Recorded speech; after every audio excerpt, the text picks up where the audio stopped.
بسم اللہ الرحمن الرحیم تنزیل الکتاب من اللہ العزیز الحکیم. اگلی صورت شروع ہوگی تنزیل الکتاب من اللہ العزیز العلیم. صرف اتنا فرق ہوگا. یہ دونوں صورتیں جوڑے کی ہیں، آپس میں جوڑا ہے. حکیم اور علیم کا فرق ہے صرف. تنزیل الکتاب من اللہ العزیز الحکیم، تنزیل الکتاب من اللہ العزیز العلیم. اور یہاں حامیم نہیں ہے، وہاں سے حامیم شروع ہو جائے گا. جیسے سورۃ الفرقان بغیر حروف مقطعات کے ہے، باقی ساتوں صورتیں جو تھیں وہ ہم گن چکے ہیں وہ حروف مقطعات سے. اس کتاب کا اتارا جانا ہے اس اللہ کی طرف سے جو العزیز ہے، زبردست ہے، اور الحکیم ہے، کمال حکمت والا. انا انزلنا الیک الکتاب بالحق. اے محمد، ہم نے آپ پر یہ کتاب اتاری ہے حق کے ساتھ. فاعبد اللہ مخلصا لہ الدین. بس بندگی کرو اللہ کی، اس کے لیے اپنی اطاعت کو خالص کرتے. بندگی ہو رہی ہے، نمازیں پڑھی جا رہی ہیں، عمرے ہو رہے ہیں، حج ہو رہے ہیں، یہ ہو رہا ہے، وہ ہو رہا ہے، اور طاغوت کی اطاعت بھی ہو رہی ہے، حرام خوری بھی ہو رہی ہے. جو کچھ سارا کچھ چل رہا ہے ہماری زندگیوں کے اندر، سودی لین دین بھی ہو رہا ہے، وہ سب کیا ہے؟ یہ تو خالص بندگی تو نہ ہوئی اللہ کی. یہ تو بڑی پالیوٹڈ ہے، اس کے اندر تو بڑی بڑی گندگیاں شامل ہیں. فاعبد اللہ مخلصا لہ الدین. اس کے لیے اپنی اطاعت کو خالص کرتے ہو. الا للہ الدین الخالص. آگاہ ہو جاؤ، اللہ کے ہاں قبول ہے صرف وہ اطاعت جو خالص ہو. کچھ آدھی اللہ کی آدھی کسی اور کی دفع کرو، وہ آدھی یہ بھی اسی کو دے دو. اللہ بہت غیور ہے، وہ قبول نہیں کرتا. میرا بننا ہے تو پورے میرے بنو. یا ایھا الذین آمنوا ادخلوا فی السلم کافہ. اسلام میں داخل ہونا پورے کے پورے آنا پڑے گا. اور اگر تم نے یہ کیا، افتؤمنون ببعض الکتاب وتکفرون ببعض، ہماری کتاب کے ایک حصوں کو مانا، ہماری شریعت کے بعض احکام کو مانا اور بعض کو ٹھکرا دیا، پاؤں تلے رون دیا. فما جزاء من يفعل ذلك منكم الا خزي في الحیاۃ الدنیا ویوم القیامۃ یردون الی اشد العذاب. تو جو لوگ یہ طرز عمل اختیار کریں گے ان کی سزا اس کے سوا کچھ نہیں کہ دنیا کی زندگی میں ذلیل و خوار کر دیے جائیں اور قیامت کے دن شدید ترین عذاب میں جھونک دیے جائیں. تو دنیا کی رسوائی تو ہمارے سامنے، ہمارے ماتھے پر لکھی ہوئی ہے. 150 کروڑ یا 130 کروڑ دنیا میں ہوتے ہوئے عزت نام کی کوئی شے ہمارے پاس نہیں. جو بھی بین الاقوامی معاملات ہیں ان میں کوئی ہم سے کوئی رائے لیتا ہی نہیں. الا للہ الدین الخالص. آگاہ ہو جاؤ کہ اللہ کے ہاں مقبول اگر ہوگا تو دین خالص. والذین اتخذوا من دونہ اولیاء. اور وہ لوگ جنہوں نے اللہ کے سوا کچھ اور کو اولیاء بنایا ہوا ہے. ما نعبدهم الا لیقربونا الی اللہ زلفیٰ. اور کہتے ہیں ہم نہیں، ان کو نہیں پوجتے، ہم تو اصل میں اللہ ہی کو پوجتے ہیں. ان کو صرف اس لیے پوجتے ہیں کہ یہ ہمیں اللہ سے قریب کر دیں گے، یہ ہمارے یہ وسیلے ہیں، ان کے ذریعے سے ہم اللہ کے قریب ہو جائیں گے، اس لیے پوجتے ہیں. ان اللہ یحکم بینہم فیما ہم فیہ یختلفون. یقیناً اللہ تعالیٰ فیصلہ کر دے گا ان کے مابین ان تمام چیزوں میں جن میں یہ اختلاف کر رہے ہیں. ان اللہ لا یہدی من ہوا کاذب کفار. اللہ تعالیٰ ہرگز ہدایت نہیں دیتا ان کو جو جھوٹے ہوں اور ناشکرے ہوں، کفار. لو اراد اللہ ان یتخذ ولدا لاصطفى مما يخلق ما یشاء سبحانہ. اگر اللہ کا واقعی ارادہ ہوتا کہ وہ کسی کو اولاد بنائے تو ٹھیک ہے، اپنے جو مخلوق ہے ان میں سے جس کو چاہتا چن لیتا. اس لیے کہ اس کے ہاں اولاد کا تو تصور نہیں ہے، اس کی اولاد کوئی ہے ہی نہیں. ایک خالق ہے، باقی سب مخلوق ہیں. تو فرشتے بھی مخلوق ہیں، تو اللہ کو ضرورت کیا پڑی ہے کسی کو اپنا بیٹا بنانے کی یا بیٹی بنانے کی. سبحانہ، وہ پاک ہے. هو اللہ الواحد القہار. وہ تو اللہ ہے، اکیلا ہے، قہار ہے، اور خود چھایا ہوا ہے کل کائنات کے اوپر، کل تخلیق، کل مخلوقات کے اوپر اس کی حکومت قائم ہے. خلق السماوات والارض بالحق. اللہ نے پیدا کیا ہے آسمانوں اور زمین کو حق کے ساتھ، یعنی بامقصد ہے، نتیجہ خیز تخلیق ہے. یہ بے نتیجہ کا کار عبث اور باطل نہیں ہے. یکبر اللیل علی النہار. وہ رات کو لپیٹ دیتا ہے دن پر. ویکبر النہار علی اللیل. اور دن کو لپیٹ دیتا ہے رات پر. اب یہ جو ہے کہیں یولج اللیل فی النہار آتا ہے، کہیں یکبر آ رہا ہے. تو یہ مختلف جو الفاظ ہیں، تعبیرات ہیں، لیکن مقصد کیا ہے کہ یہ دن اور رات ہے تو نہیں ہے. آپ کو معلوم ہے کہ پورا نظام جو چل رہا ہے اسی کے حوالے سے ہے. پورا عالم نباتات کا جو ریسپیریشن کا نظام ہے وہ اسی کے ساتھ متعلق ہے. لہذا یہاں کوئی شے بھی بے مقصد نہیں ہے. جب کوئی شے بے مقصد نہیں ہے تو انسان کیسے بے مقصد ہو سکتا ہے؟ کس لیے اس کو پیدا کیا؟ حدیث میں جیسا کہ آیا کہ انما الدنیا خلقت لکم وانتم خلقتم للآخرہ، دنیا تمہارے لیے بنائی گئی لیکن تم آخرت کے لیے بنائے گئے ہو۔ جب تک کہ آخرت کا تصور نہ ہو، پھر انسان کا، اور خاص طور پر انسان میں جو اخلاقی حص ہے، ایک مورل سینس ہے اس کے اندر، کچھ چیزیں اچھی ہیں کچھ بری ہیں، اس کا احساس ہے اس کے اپنے اندر، تو اس کا کوئی نتیجہ کہاں آخر نکل رہا ہے دنیا میں؟ اس کے لیے دوسری زندگی اور بعد سے بعد الموت لازمی ہے۔ وَسَخَّرَ الشَّمْسَ وَالْقَمَرَ، اور اس نے مسخر کر دیا سورج کو بھی اور چاند کو بھی، كُلٌّ يَجْرِي لِأَجَلٍ مُّسَمًّى، یہ سب کے سب چل رہے ہیں ایک وقت معین تک کے لیے۔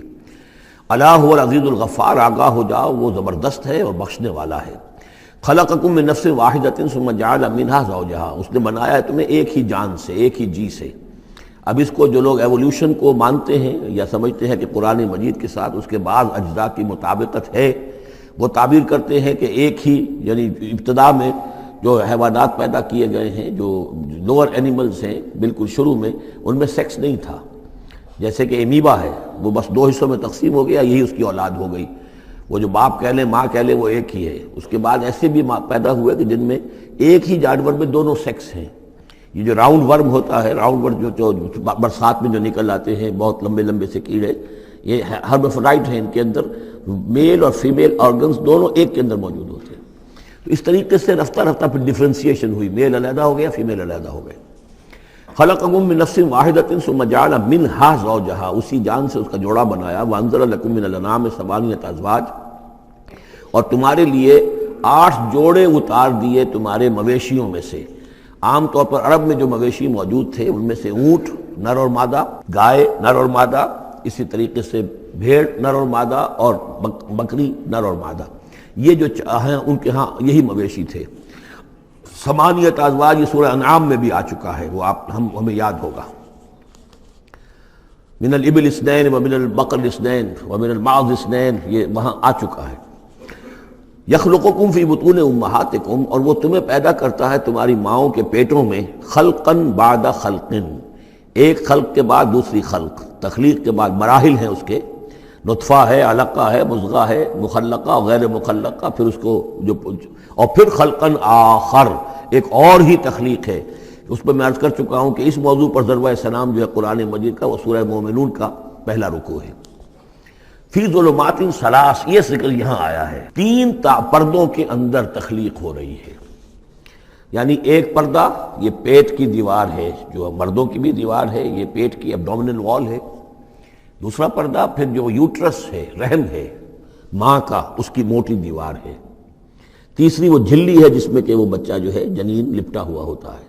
اب دیکھیے یہ بھی ظاہر بات ہے، اس وقت جو ہے جینیٹکس بھی نہیں پڑھائے گئے تھے، نہ یہ پڑھائی گئی تھی ایمبریولوجی، کچھ بھی نہیں تھا، لیکن فی ظلمات ثلاث، یہی وجہ ہے جو میں نے آپ کو بار بار بتایا ہے کہ کیتھل مور جو کہ ایمبریولوجی پر اس وقت دنیا کی سب سے بڑی اتھارٹی سمجھا جاتا ہے، اس نے مانا ہے کہ قرآن مجید میں جس طریقے سے یہ بیان ہوا ہے واقعتاً حیران کن ہے۔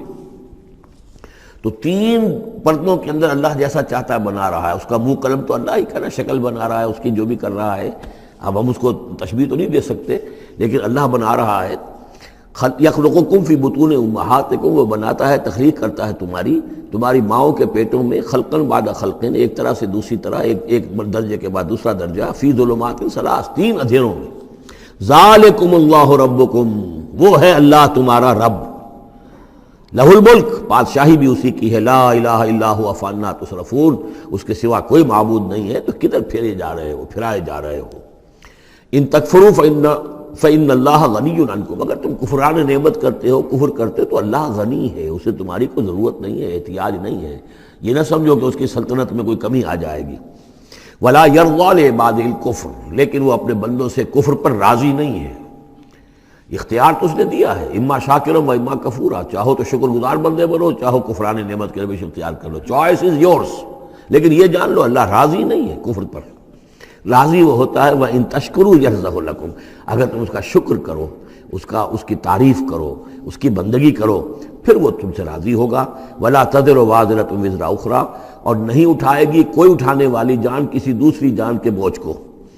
ثُمَّ إِلَىٰ رَبِّكُمْ مَرْجِعُكُمْ، پھر تمہارا لوٹنا ہے اب تمہارے رب ہی کی طرف، فَيُنَبِّئُكُمْ بِمَا كُنتُمْ تَعْمَلُونَ، پھر وہ تمہیں بتا دے گا، متنبع کر دے گا جو کچھ کہ تم کرتے رہے تھے۔ انہ علیم بذات الصدور، یقیناً وہ جاننے والا ہے سینوں کے اندر چھپی ہوئی باتوں کا بھی، جو راز ہیں تمہارے سینوں میں۔ وَإِذَا مَسَّ الْإِنسَانَ ضُرٌّ دَعَا رَبَّهُ مُنِيبًا إِلَيْهِ، اور جب انسان کو کوئی تکلیف پہنچتی ہے وہ اپنے رب کو پکارتا ہے، دعائیں کرتا ہے اس کی طرف رجوع کرتے ہوئے۔ ثم اذا خوله نعمتا منه، اور جب اللہ تعالیٰ اس کو اڑا دیتا ہے، اس کے گرد اپنی نعمت کا خول لے آتا ہے، خوله اسے لپیٹ لیتا ہے اپنی نعمت میں، نسی ما کان یدعو الیہ من قبل، تو جو پہلے وہ جس چیز کے لیے اللہ سے دعائیں کر رہا تھا سب بھول جاتا ہے۔ وجعل للہ اندادا، اور اس سے بھی بڑھ کر جو کرتا ہے شرارت وہ یہ ہے کہ اللہ کے مدے مقابل ٹھہرا لیتا ہے، لیضل عن سبیلہ، تاکہ بہکائے لوگوں کو اس کے راستے سے۔ قل تمتع، تو اللہ تعالیٰ کی طرف فرمایا جا رہا ہے نبی کہہ دیجئے اٹھا لو کچھ دنیا کے کچھ جو مزے ہیں وہ لوٹ لو، بے کفر کا، اپنے کفر کے ساتھ، قلیلاً، لیکن بہت کم، چند دن کی زندگی ہے، اس میں جو تمہیں عیاشی کرنی ہے کر لو۔ انک من اصحاب النار، پھر مستقل طور پر تو تم آگ والے ہو، تمہیں آگ کے اندر جھونکا جائے گا۔ امن هو قانت آناء اللیل ساجدا وقائما یحذر الآخرۃ ویرجو رحمت ربہ، اس صورت میں یہ خاص اسلوب کئی مرتبہ آئے گا کہ ایک چیز کو، ایک جملے کو آگے نامکمل چھوڑ دیتے ہیں کہ اسے خود انسان پر کرے، فل ان دی بلینک، وہ خود بخود اس کے اندر مقدر تو ہے لیکن اس کو واضح طور پر نہیں کیا جاتا، مثلا اس کی مثال، اور یہ کئی دفعہ آئے گا اسلوب۔ اب من ہوا قانت آناء اللیل، بلا وہ شخص کہ جو کھڑا رہتا ہے، بندگی کرتا ہے رات کے وقت بھی، ساجدن و قائمن، کبھی سجدے میں پڑا ہوا ہے کبھی کھڑا ہوا ہے، یحذر الآخرۃ، جو آخرت سے ڈرتا رہتا ہے، وہ یرجو رحمت ربہ، اور ساتھ ہی اپنے رب کی رحمت کا امیدوار بھی ہے، بس آگے کچھ نہیں۔ مراد کیا ہے؟ کیا بھلا یہ شخص کا من ہوا غافل، کیا برابر ہو جائے گا اس کے کہ جو غافل ہے؟ بھلا وہ شخص جس کی کیفیت یہ ہے کہ وہ فرما بردار ہے، راتوں کے اوقات میں بھی، سجدے میں بھی، اور کھڑے ہو کر بھی اللہ کی بندگی کرتا ہے، آخرت کا خوف اس کے دل میں ہے، لیکن اپنے رب کی رحمت کی امید بھی ہے۔ کمن ہوا غافل، کیا وہ شخص برابر ہو جائے گا اس کے کہ جو غافل ہے؟ قل، کہہ دیجئے حل یستوی الذین یعلمون والذین یعلمون، کیا برابر ہو سکتے ہیں وہ لوگ کہ جو علم رکھتے ہیں اور وہ کہ جو نہیں رکھتے؟ انما یذکر اولو الالباب، حقیقی نصیحت اور سبق تو حاصل وہی کرتے ہیں کہ جو عقل مند لوگ ہیں۔ قل یا عبادی الذین آمنوا، دیکھیے پھر آگے آئیے، سیدھا یا ایھا الذین آمنوا نہیں ہے، یہ مکی صورتیں ہیں۔ قل یا عبادی الذین آمنوا، کہہ دیجئے اے نبی، اے میرے وہ بندو جو مجھ پر ایمان لائے ہو، اتقوا ربکم، اپنے رب کا تقوی اختیار کرو، جن چیزوں سے اس نے روک دیا رک جاؤ، اور تمہارے اندر اس کی رضا جوئی رہنی چاہیے۔ للذین احسنوا فی ہذہ الدنیا حسنہ، جو لوگ نیکی کی راہ پر روش اختیار کریں گے، احسان کی روش اختیار کریں گے، ان کے لیے اس دنیا میں بھی بھلائی ہے۔ وَأَرْضُ اللَّهِ وَاسِعَةٌ، اور زمین اللہ کی بڑی وسیع ہے، اگر یہاں رہتے ہوئے تمہارے لیے توحید پر کاربند رہنا ممکن نہیں ہے تو ہجرت کرو۔ انما یوفی الصابرون اجرہم بغیر حساب، یقیناً صابروں کو، صبر کرنے والوں کو ان کا اجر پورا پورا دے دیا جائے گا۔ یوفا بھی ہے، پورا دے دیا جائے گا، پھر بغیر حساب بھی، اس کا مطلب ہے مزید فضل جو ہوگا وہ بغیر حساب ہوگا، اس میں کسی حساب کا سوال نہیں۔ قل انی امرت، اب دیکھیے پھر وہ جو شروع کا مضمون تھا یہ اس صورت کا عمود ہے، کس طرح بار بار آئے گا اب۔ قل انی امرت ان اعبد اللہ مخلصا لہ الدین، کہہ دیجئے اے نبی مجھے حکم ہوا ہے کہ میں اللہ کی بندگی کروں، اس کے لیے اپنی اطاعت کو خالص کرتے ہیں۔ یہاں میں چاہتا ہوں تھوڑی سی وضاحت کر دوں۔ دیکھیے عبادت کے آپ یوں سمجھیے کہ ایک عبادت کا ظاہر ہے اور ایک عبادت کی اصل حقیقت ہے، پھر یہ کہ ایک اس حقیقت میں بھی ایک روح ہے اور ایک اس کا جسد ہے، ایک اس کے رسومات ہیں۔ رسم کہتے ہیں کسی شے کی ظاہری شکل۔ عبادت کی رسم جس کو مراسم عبادت کہتے ہیں، یہ مراسم عبودیت کیا ہیں؟ جس کی آپ عبادت کرتے ہیں، اس کے سامنے جھکتے ہیں، اس کے سامنے ادب کے ساتھ کھڑے رہتے ہیں، اس کے کچھ حمد کے ترانے گاتے ہیں، اس کے سامنے سجدہ کرتے ہیں، ان کو ہم کہیں گے مراسم عبودیت۔ رسم کہتے ہیں کسی چیز کی ظاہری شکل، یہ حروف ہے اور یہ رسم جو ہے رسم الخط، اسی طرح یہ قرآن اور یہ اس کا رسم عثمانی ہے، اس کا لکھا ہوا جانا جیسے کہ یہ رسم ظاہر ہے۔ تو ایک تو یہ چیزیں ہیں عبادت جسے دنیا میں سمجھا جاتا ہے عبادت، یہ مراسم عبودیت ہے۔ اصل عبادت جو ہے اس کا بھی ایک جسد ہے اور ایک روح ہے۔ جسد کیا ہے؟ اطاعت، جس کی عبادت ہے کلی اطاعت، ہم اطاعت، ہم وقت اطاعت، غلامی، عبد کے معنی ہے غلام۔ چنانچہ یہ لفظ دو دفعہ ہم پڑھ چکے ہیں کہ فرعون نے کہا تھا بنی اسرائیل کے بارے میں قومہما لنا عابدون، یہ جو ہارون اور موسیٰ کی قوم ہے وہ تو ہماری غلام قوم ہے. اور ظاہر بات ہے وہ پرستش نہیں کرتے تھے، وہ قبطیوں کو پوجتے نہیں تھے، وہ ان کی نماز نہیں پڑھتے تھے، وہ ان کو سجدہ نہیں کرتے تھے معاذ اللہ. لیکن غلامی جو ہے اصل شے، اطاعت یہ تو اصل جسم ہے، اصل عبادت کا جو ہے جسم جسد جو ہے وہ ہے اطاعت. لیکن جو چیز اس اطاعت کو غلامی سے آگے بڑھ کر عبادت بنا دیتی ہے وہ اس کی روح ہے، روح محبت. جس ہستی کی اطاعت محبت کے ساتھ کی جائے گی وہ عبادت ہو جائے گی. ایک جبراً اطاعت کی جا رہی ہے. اب جیسے کہ انگریز کی ہم اطاعت کرنے پر مجبور تھے، ہم اطاعت کر رہے تھے، عبادت نہیں کر رہے تھے لیکن اطاعت کر رہے تھے. لیکن کسی کی محبت کے جذبے سے سرشار ہو کر اطاعت کی جائے گی تو وہ عبادت بن جائے گی. تو اللہ کی عبادت کے لیے جو بھی ڈیفینیشن اس کی امام ابن تیمیہ اور حافظ ابن قیم استاد اور شاگرد دونوں کی ہے وہ یہ ہے کہ اس کے دو اجزاء ہیں. العبادت تجمع اصلین، غایت الحب مع غایت الذل والخضوع، کہ دو چیزوں کو جمع کرنے سے اللہ کی عبادت جو ہے وجود میں آتی ہے. حد درجے کی محبت اللہ کے ساتھ اور حد درجے میں اللہ کے سامنے اپنے آپ کو بچھا دینا، مطیع اور منقاد ہو جانا. اچھا یہ تو ہے اصل عبادت. لیکن اس کے لیے جو رسم ہے وہ کیا ہے؟ کبھی کبھی کھڑے ہو کر کبھی سلیوٹ کر لینا ہے، کبھی ہاتھ جوڑ دینا ہے. اب ہندوؤں کے ہاں ہاتھ جوڑنا ہے، یہ ان کے ہاں کی رسم ہے. قنوت ہے، ہمارے ہاں قنوت ہے، ادب کے ساتھ کھڑے ہونا ہے. کہیں جو جھک جانا ہے، رکوع کرنا ہے، کہیں سجدہ کرنا ہے. حمد کے ترانے جو ہے پڑھ رہے ہیں، تسبیح کر رہے ہیں، یہ اس کی مراسم عبودیت ہے. عبادت اصل کیا ہے؟ اطاعت کلی، اللہ کی محبت سے سرشار ہو کر. تو اس صورت کا جو عمود ہے وہ یہ ہے کہ اللہ کی عبادت کرو اس کے لیے اپنی اطاعت کو خالص کرتے ہوئے. اطاعت میں آپ نے کسی اور کو شامل کر دیا انڈیپینڈنٹ آف ہم، اللہ کی اطاعت سے آزاد مستقل بذات اطاعت، یہ شرک ہے. اور وہ اطاعت اللہ کو قبول نہیں. وہ منہ پر دے مارے گا یہ مجھے 25% اطاعت نہیں چاہیے آپ کی، آپ لیجئے اپنے سر پاس رکھیے، مجھے تو چاہیے 100%. ادخلوا فی السلم کافہ. اور ہم سمجھتے ہیں کہ ہم 5-10% بھی ٹرخا لیں گے اللہ تعالیٰ کو تب بھی ہمیں جنت کو دے ہی دے گا. یہی ہے اصل میں ہمارا جو سارے سوچ کا فطور ہے. یہ کل زندگی اور کل بندگی جو ہے اس کا تصور ذہنوں سے نکل چکا ہے. یہ تصور ہے جو اس صورت سے اب اس کی جڑ پڑ رہی ہے، اور یہ در حقیقت کلائمیکس کو پہنچے گا چوتھی صورت میں جا کر سورہ شورى میں.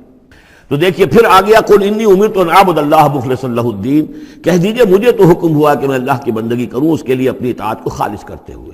وامرت لان اکون اول المسلمین، اور مجھے حکم ہوا کہ سب سے پہلا مسلم، سب سے پہلا فرما بردار میں خود بنوں.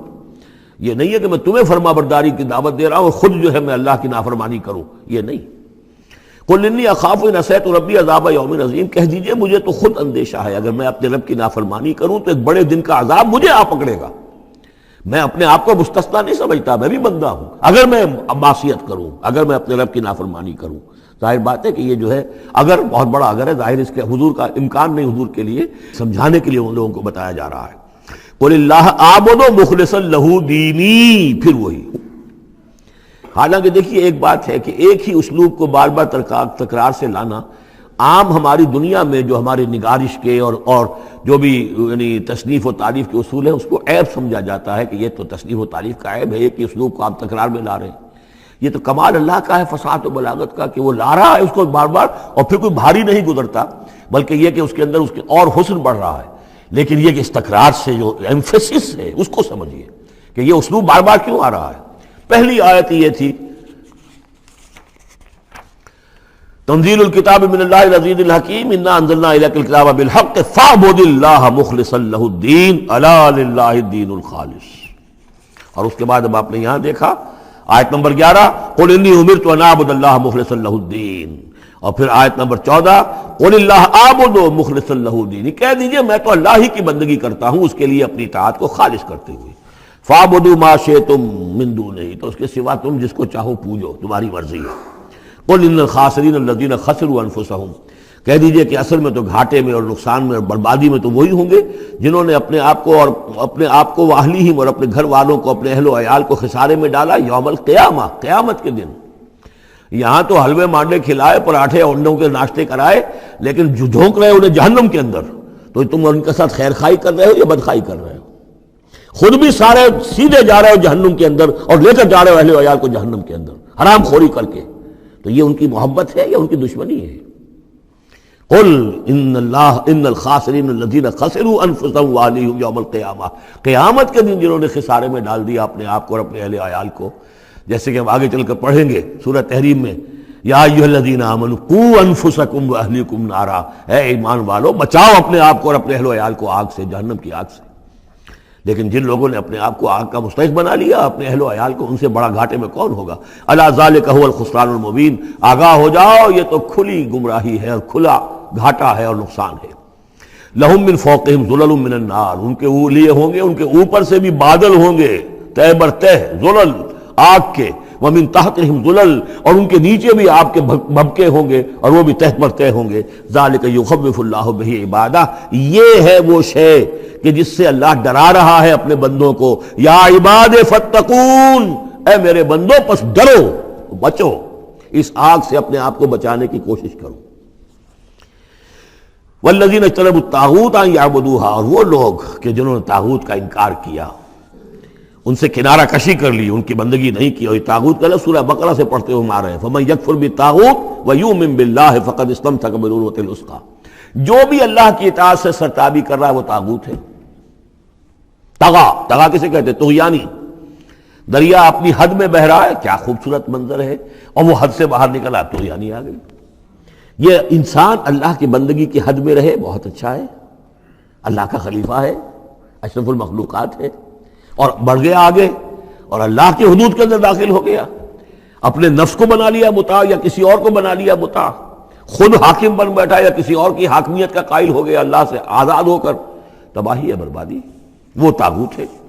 تو جن لوگوں نے بھی کنارہ کشی کر لی اس سے کہ وہ طاغوت کی بندگی کریں، وَأَنَابُوا إِلَى اللَّهِ، اور انہوں نے رخ کر لیا اپنا اللہ کی طرف، رجوع کر لیا، لَهُمُ الْبُشْرَى، ان کے لیے بشارت ہے. فَبَشِّرْ عِبَادِ، تو اے نبی میرے ایسے بندوں کو بشارت دے دیجئے. اللہم ربنا اجعلنا منہم. یہ جو اب اگلی آیت آ رہی اس کو غور سے سنیے. فَبَشِّرْ عِبَادِ الَّذِينَ يَسْتَمِعُونَ الْقَوْلَ فَيَتَّبِعُونَ أَحْسَنَهُ، جو لوگ کے کلام سنتے ہیں، بات سنتے ہیں، اور پھر جو اس کا بہترین رخ ہوتا ہے، بہترین پہلو ہوتا ہے، اس کی پیروی کرتے ہیں. یعنی یہ کہ دین جس کی طرف کہ اللہ تعالیٰ تمہیں بلا رہا، اس کے بھی درجے ہیں. ایک درجہ ہے صرف اسلام کا، ایک اس سے اونچا درجہ ہے ایمان، ایک سب سے اونچا درجہ ہے احسان. واللہ یحب المحسنین. تو اچھے سے اچھے درجے کی طرف جانے کی کوشش کرو.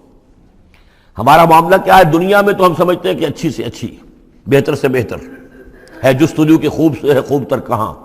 اور دین میں ہم کہتے ہیں ذرا اور کم پر بھی گزارا ہو جائے، کہیں اور تھوڑی رعایت کر کے پیچھے چلے جائیں، پاس ہو جائیں کسی طرح، کم سے کم کے لیے. یہ ہے در حقیقت جو کہ برعکس روش ہونی چاہیے. فَيَتَّبِعُونَ أَحْسَنَهُ، عزیمت کا راستہ اختیار کرو، بہتر سے بہتر کے لیے. ایم ہائی، دین کے معاملے میں بھی اپنا ارادہ جو رکھو وہ اونچا رکھو.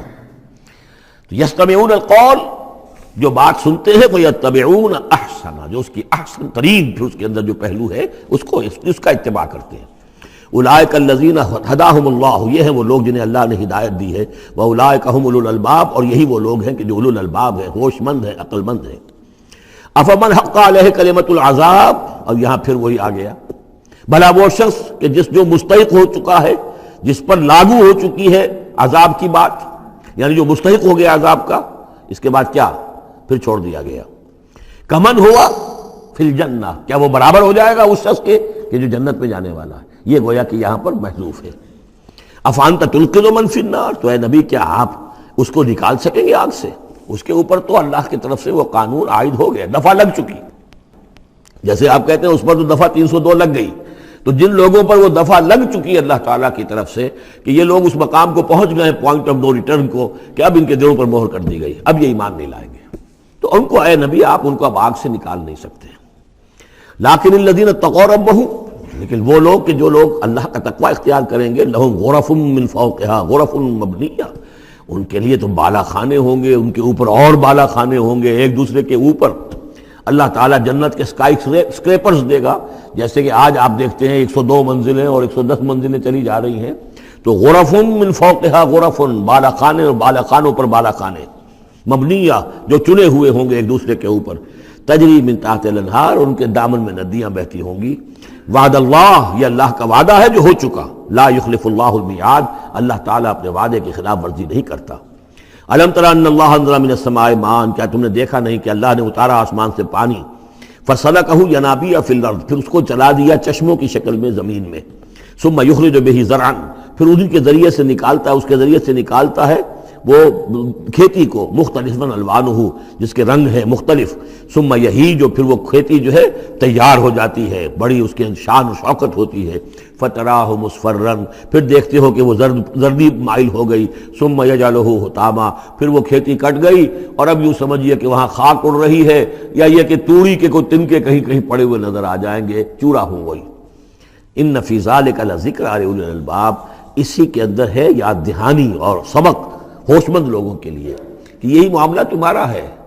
جب تم پیدا ہوتے ہو تو جیسے کھیتی نئی نئی اپجتی ہے تو کسان کتنا خوش ہوتا ہے، کسی کے یہاں بیٹا پیدا ہوا کتنی خوشی ہو رہی ہے، اس کی آمد کو جو ہے سیلیبریٹ کیا جا رہا ہے، پھر وہ جوانی کو پہنچتا ہے، پھر اس کے بالوں میں سفیدی آئی، اعصاب جو ہے اور جو قوا کمزور پڑے، اور پھر اس کے بعد وہ قبر میں اتار دیا گیا، مٹی ہو کر مٹی میں پھر مل گیا۔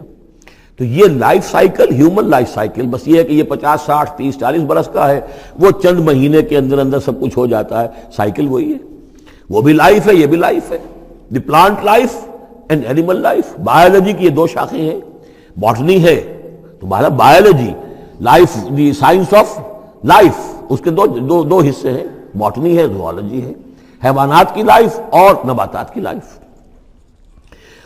افمن شرح اللہ صدرہ، پھر وہی حذف کا موضوع کا اسلوب آ رہا ہے، افمن شرح اللہ صدرہ للاسلام فہو علی نور من ربہ، بھلا وہ شخص کہ جس کے سینے کو اللہ نے کھول دیا ہو اسلام کے لیے، اور وہ اپنے رب کی طرف سے نور پر ہے، اندرونی بصیرت اس سے حاصل ہے، اندر اس کا جگمگا رہا ہے اللہ کے ایمان کے ذریعے سے، اور جو بصیرت اللہ نے اسے عطا کر دی ہے۔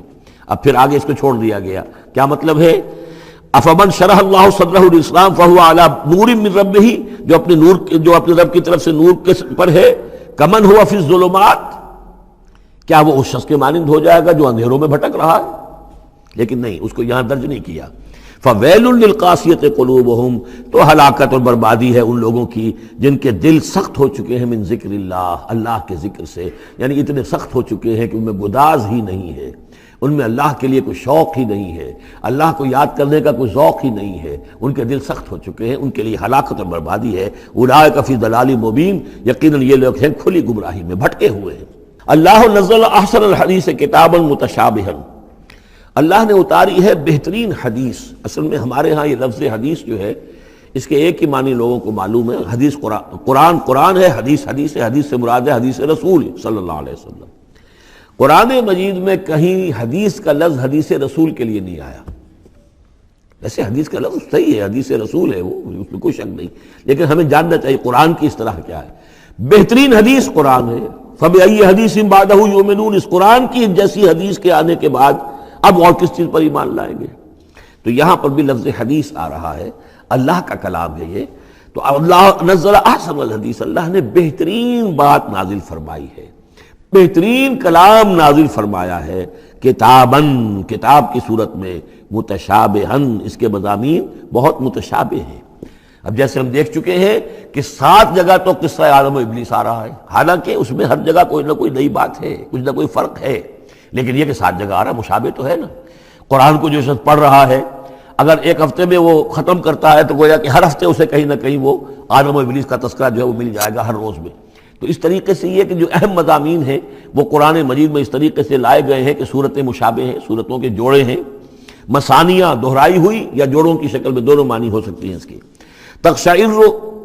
تقشعر منہ جلود الذین یخشون ربہم، جن لوگوں کے اندر اللہ کی خشیت ہے ان کے رونگٹے کھڑے ہو جاتے ہیں اس کتاب کو پڑھ کر، اس کو پڑھتے ہوئے ان پر جو اللہ تعالیٰ کا خوف اور اللہ کی خشیت طاری ہوتی ہے تو جسم کے جو بال ہیں، جلد کے اوپر جو بال ہیں وہ کھڑے ہو جاتے ہیں۔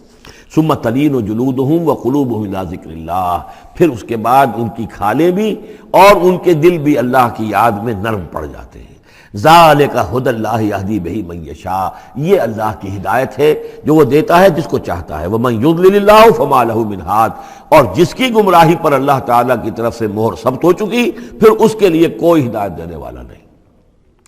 افمن یتقی بوجہہ سوء العذاب یوم القیامہ، پھر وہی حذف کا موضوع ہے، کا اسلوب ہے، بھلا وہ شخص کہ جو اپنے چہرے کو سوء العذاب سے بچانے کی کوشش کرتا ہے، جو روکتا ہے اپنے منہ سے، آگ کی لپیٹ آ رہی ہے، آگ کے جو ہے تھپیڑے آ رہے ہیں، اور وہ کیا کرے، چہرہ جو ہے اس کی زد میں ہے۔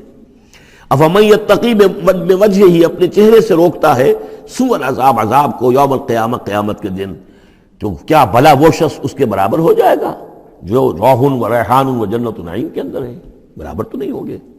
بھلا وہ شخص کہ جو روکتا ہے اپنے منہ پر برا عذاب یوم القیامہ، قیامت کے دن، وقیل للظالمین ذوقوا ما کنتم تکسبون، اور کہہ دیا جائے گا ان سے، ظالموں سے، چکھو مزہ، جو کچھ کمائی تم کرتے رہے تھے، یہ تمہارے وہی اعمال ہیں کہ جنہوں نے اس آگ کی شکل اختیار کی ہے۔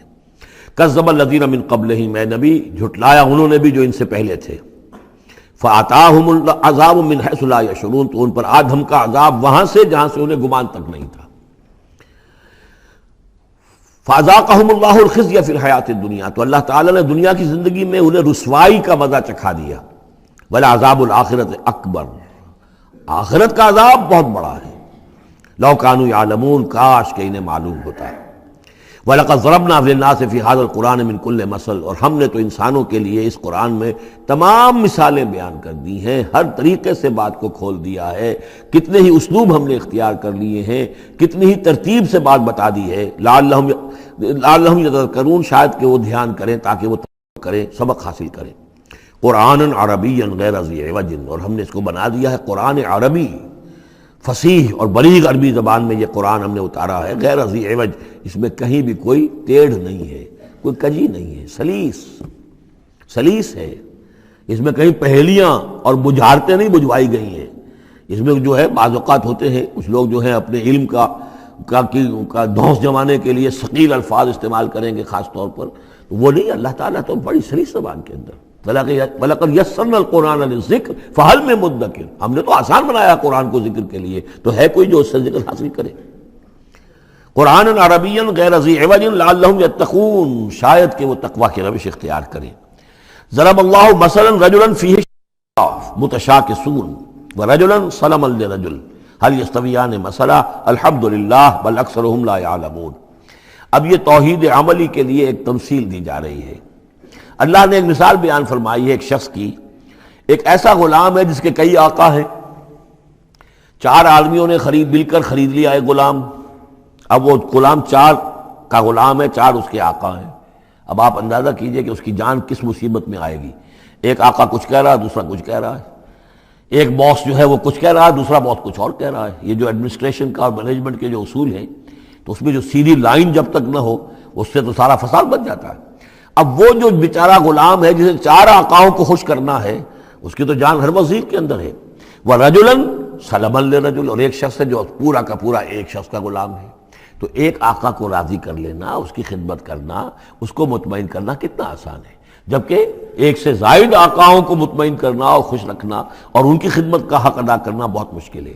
یہی شرک اور توحید کا معاملہ ہے۔ ایک اللہ کے بندے بن جاؤ، اسی میں سکون ہے، اسی میں اطمینان ہے، اسی میں چین ہے، ذہنی سکون اور قلبی اطمینان بھی اسی میں ہے، روحانی سکون بھی اسی میں ہے۔ اور جب تم یہ کہ یہ شرک اور بہت سے دیوی اور بہت سے دیوتا، تو ہر وقت جو ہے وہ جان کانپتی رہے گی کہ ایک دیوی راضی ہو رہی تو دوسری ناراض ہو رہی ہے، اور ایک دیوتا جو ہے اس کی کوئی ڈنڈوت کی ہے تو دوسرا ناراض ہوگا کہ میرے ہاں کوئی چڑھاوا نہیں چڑھایا، تو یہ تو ان کی جان تو ہر وقت جو ہے مصیبت کے اندر رہے گی۔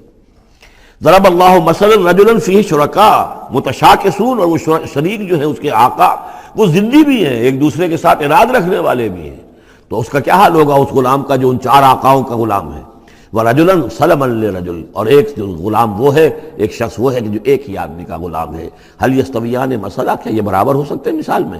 الحمدللہ، کل تعریف اللہ کے لیے، یعنی یہ کہ صاف بات ہو گئی کہ توحید ہی صحیح راستہ ہے، بل اکثرهم لا يعلمون، لیکن یہ کہ ان کی اکثریت علم نہیں رکھتی۔ اِنَّكَ مَيِّتٌ وَإِنَّهُم مَيِّتُونَ، اے نبی آپ کو بھی وفات پانا ہے، موت آپ پر بھی وارد ہوگی اور یہ سب بھی مریں گے۔ ثم انکم یوم القیامت عند ربکم تختصمون، پھر تم اپنے رب کے پاس قیامت کے دن آپس میں جھگڑو گے۔ کیا جھگڑو گے؟ حضور کہیں گے کہ میں نے تو یہ ان کو بتا دیا تھا سارا کچھ، اللہ جو تو نے بھیجا تھا میں نے پہنچا دیا تھا۔ ان میں سے ہو سکتا ہے کچھ کھڑے ہو کر یہ پلی لیں کہ نہیں مجھ تک بات نہیں پہنچی تھی، یہ جھگڑا ہوگا پھر، کیونکہ اللہ تعالیٰ نے تو بھیجا محمد رسول اللہ صلی اللہ علیہ وسلم کو، اور جواب دہی ان سے بھی ہوگی۔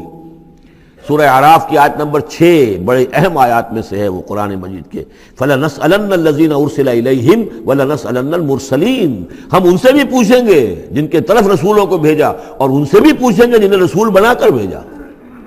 تم نے ہمارا پیغام پہنچا دیا تھا؟ جی ہم نے پہنچا دیا تھا۔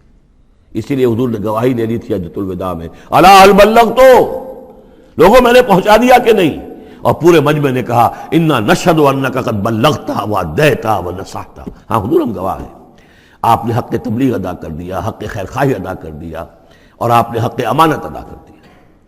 پھر آپ نے اللہ کی سے خطاب کرتے ہوئے آسمان سے بھی اشارہ کیا، انگلی سے اشارہ کیا آسمان کی طرف، اللہم اشہد، اللہم اشہد، اللہ تو بھی گواہ ہے، یہ مان رہے ہیں کہ میں نے پہنچا دیا۔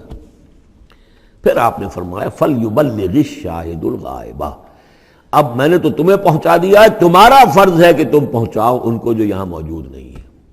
یہ ہے سلسلہ جو شروع کیا ہے، یہ گویا کہ جو میں نے کل بتایا تھا رسول و رسول اللہ ہے، اب گویا کہ پوری امت جو ہے وہ اللہ کے رسول کی رسول ہے۔ اللہ کے رسول نے باقی پوری نوع انسانی کے لیے اپنی امت کو یہ کام سونپ دیا ہے کہ جیسے میں نے تمہیں پہنچایا تھا تمہیں پہنچانا ہے پوری نوع انسانی کو۔ تو پوری امت گویا کہ رسول و رسول اللہ ہے، اللہ کے رسول کی رسول، کہ اللہ نے بھیجا محمد کو اور محمد نے وہ ذمہ داری ان کے اپنے کندھے سے ان کے کندھوں پر منتقل کر دی۔ یہ ہے صورتحال جس کو 2 جگہ قرآن میں کہا گیا، سورہ حج میں بھی ہم پڑھ چکے، هو اجتباکم وما جعل علیکم فی الدین من حرج الی قولہ تعالی لیکون الرسول شہیدا علیکم وتکونوا شہداء علی الناس، اور ادھر سورہ بقرہ کے اندر کہہ دیا گیا ہجرت کے ادھر ہجرت کے ادھر، یہ دونوں صورتیں ہجرت سے متصلاً قبل حج اور ہجرت کے متصلاً بعد البقرہ، اور ادھر کیا آ گیا وَكَذَلِكَ جَعَلْنَاكُمْ أُمَّةً وَسَطًا لِتَكُونُوا شُهَدَاءَ عَلَى النَّاسِ وَيَكُونَ الرَّسُولُ عَلَيْكُمْ شَهِيدًا، صرف ترتیب بدلی ہے۔ فَمَنْ أَظْلَمُ مِمَّنْ كَذَبَ عَلَى اللَّهِ وَكَذَّبَ بِالصِّدْقِ إِذْ جَاءَهُ، اس شخص سے بڑھ کر ظالم کون ہوگا جو اللہ پر جھوٹ باندھے، جھوٹ کہے، اسے کوئی وحی نہ آئی ہو اور وہ کہے کہ مجھ پر وحی آئی ہے۔ وَكَذَّبَ بِالصِّدْقِ، یا اور یہ اینڈ اور یہ دونوں جمع کیجیے گا، وہ بعد میں بتاؤں گا۔ وَكَذَّبَ بِالصِّدْقِ، اور جھٹلائے سچی بات کو جب کہ اس کے پاس آ گئی۔ یہ دونوں ایک شخص کے کردار بھی ہو سکتا ہے کہ وہ اللہ پر جھوٹ تہمت جو ہے جڑ رہا ہے، اور خود جو ہے جو اللہ کی طرف سے حق آیا ہے اس کی نفی کر رہا ہے، تردید کر رہا ہے۔ اور یہ 2 اشخاص بھی ہو سکتے ہیں کہ ایک تو وہ سب سے بڑھ کر ظالم ہے کہ جس اس کو وحی نہ آئی ہو اور وہ کہے کہ وحی آئی ہے، اس نے کوئی بات اپنے جی سے گھڑ کر اللہ کی طرف منسوب کر دی، تو یہ کہ اس سے بڑھ کر ظالم کوئی نہیں ہو سکتا۔ تو اسی طرح اسی درجے کا ظالم وہ ہے کہ جس کے پاس اللہ کا کلام آ جائے، صدق آ جائے، سچائی آ جائے، وہ اس کو جھٹلا دے۔ الیس فی جہنم مثوی للکافرین، تو کیا جہنم ہی میں ٹھکانہ نہیں ہے ایسے کافروں کا؟ اب اس کے برعکس دیکھیے والذی جاء بالصدق وصدق بہ، یہاں بھی یہ دونوں احتمالات ہیں، اور وہ شخص کے جو لایا سچائی، اور وہ شخص کے جس نے سچائی کی تصدیق کی۔ یہ بھی ایک ہی شخص بھی ہو سکتا ہے کہ کسی شخص کے کردار میں دونوں پہلو ہیں، وہ راست باز ہے، خود بھی اس کا سارا معاملہ راستی پر ہے، اور پھر یہ کہ جو راستی جو حق اس کے سامنے پیش کیا جائے فوراً قبول بھی کرتا ہے، تصدیق بھی کرتا ہے۔ لیکن یہ کہ عام طور پر خیال یہ ہے کہ والذی جاء بالصدق سے مراد یہاں محمد رسول اللہ صلی اللہ علیہ وسلم جو لائے ہیں سچائی اللہ کی جانب سے، اور وصدق بہ سے مراد حضرت ابوبکر ہیں رضی اللہ تعالی عنہ جنہوں نے اس سچائی کی تصدیق کی ہے۔ وجاء بالصدق وصدق بہ اولئک هم المتقون، یہی لوگ ہیں جو کہ متقی ہیں۔ لہم ما یشاءون عند ربہم، ان کے لیے جو کچھ یہ چاہیں گے ان کے رب کے پاس وہ ان کو دے دیا جائے گا، فراہم کر دیا جائے گا۔ ذالک جزاء المحسنین، یہی ہے نیکوکاروں کا بدلہ۔ لیکفر اللہ عنہم اسوأ الذی عملوا ویجزیہم اجرہم بأحسن الذی کانوا یعملون، تاکہ اللہ تعالیٰ ان کے وہ اعمال جو برے ہیں وہ تو ان سے دور کر دے۔ یعنی ظاہر بات ہے کہ انبیاء تو خیر معصوم ہیں، ان سے تو کسی غلط بات کا جو ہے اگر کوئی امکان پیدا ہوتا بھی ہے بنائے طب بشری تو اللہ تعالیٰ محفوظ کر لیتا ہے اور اس کا صدور نہیں ہونے پاتا. باقی تو ہر شخص سے خطا ہو سکتی ہے، غلطی ہو سکتی ہے. تو اللہ تعالیٰ جو ہے ان کے جو برے اعمال ہوں گے انہیں تو دور کر ہٹا دے گا، نامہ اعمال سے دھو دے گا. کوئی لغزش ہے، کسی وقت کوئی خطا ہو گئی ہے، کوئی ایسی شے ہے کہ جو ان کے ہاں ناپسندیدہ ہے، ان کے کردار میں ہے، اللہ اسے دور کر دے گا، دھو دے گا. وَيَجْزِيَهُمْ أَجْرَهُمْ بِأَحْسَنِ الَّذِي كَانُوا يَعْمَلُونَ، اور ان کا جو جزا ان کی معین کرے گا وہ ان کے بہترین اعمال کے حساب سے کرے گا. ظاہر بات ہے ہر نیکوکار کے تمام اعمال ایک جیسے نہیں ہوتے، نیکی کے بھی درجات ہیں. اونچے درجے کی نیکی، اس سے کمتر درجے کی نیکی، اس سے کمتر درجے کی نیکی. لیکن اللہ جب اس کی جزا کا معاملہ طے کرے گا، مقام و مرتبہ، تو اس کے بلند ترین جو اعمال ہیں اس کے حساب سے اللہ تعالیٰ اسے جنت میں مقام عطا فرمائے گا. جو برے ہیں ان کو دھو دے گا، پاک کر دے گا. والذی جاء بالصدق وصدق به اولئک هم المتقون لهم ما یشاءون عند ربهم ذلك جزاء المحسنین لیکفر اللہ عنهم اسوأ الذی عملوا ویجزیهم اجرهم باحسن الذی كانوا یعملون. الیس اللہ بکاف عبدہ، کیا اللہ کافی نہیں اپنے بندے کے لیے، اپنے بندے کی مدد کے لیے، اپنے بندے کی حفاظت کے لیے؟ یہ سوالیہ نشان ہے حقیقت میں، یہ اس پر زور دینے کے لیے اللہ کافی ہے. اے نبی آپ اور اے مسلمانوں تم مطمئن رہو، تمہاری حفاظت، تمہاری مدد اس کے لیے اللہ کافی ہے. وَيُخَوِّفُونَكَ بِالَّذِينَ مِن دُونِهِ، اور یہ تمہیں ڈراتے ہیں اے نبی، یہ تو آپ کو بھی ڈراتے ہیں ان سے کہ جو اس کے علاوہ ہیں، اللہ کے علاوہ. ہمارے معبودوں کی کوئی پھٹکار پڑے گی تم پر، جیسے کہ حضرت ابراہیم علیہ السلام کو ڈرایا تھا، سورہ انعام کے اندر ہم پڑھ آئے ہیں کہ تم نے سارے معبودوں کی نفی کر دی، اب ذرا انتظار کرو، اب تم پر جو بیتے گی اور ان کی پھٹکار پڑے گی تم پر، ان کی طرف سے تم پر پکڑ آئے گی. انہوں نے کہا تم مجھے کس سے ڈراتے ہو؟ بدبختو ڈرنا تمہیں چاہیے، تم اللہ کے ساتھ شریک کرتے ہو، مجھے تو کوئی ڈر نہیں ہے. اسی طریقے سے کہا کہ یہ ڈرا رہے اے نبی آپ کو بالذین من دونہ، ان کے بارے میں ان سے ڈرا رہے ہیں کہ جو اللہ کے سوا انہوں نے معبود بنا رکھے.